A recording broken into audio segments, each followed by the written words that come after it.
একশরা চাল দেবে গো? ঘরেতে দুটো আলু ছাড়া কিচ্ছু নেই, তাই ভেবেছি আজকে একটু ফেনা ভাত রান্না করব। আমরা কি দান ছত্র খুলে বসে আছি নাকি যে যখনই তোর ঘরে চাল শেষ হয়ে যাবে আমরা তোকে চাল দিয়ে দেব? নিজের বরকেই বল না নিজেদের সংসারের ব্যবস্থাটা ঠিক করে করতে। ও তো কাজের জন্য প্রায় 1 মাস হলো শহরেই পড়ে রয়েছে। শহরে যাবার আগে যা বাজার দোকান করে দিয়ে গিয়েছিল তা সবই বাড়ন্ত।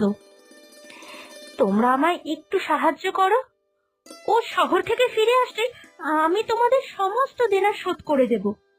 না রে, আমরা পারবো না তোর দায়িত্ব নিতে। আজকে চাল চাইবি, কাল নুন, পরশু আলু, এই করে করে তো একদিন আমাদের ঘাড়ে চেপে বসবি।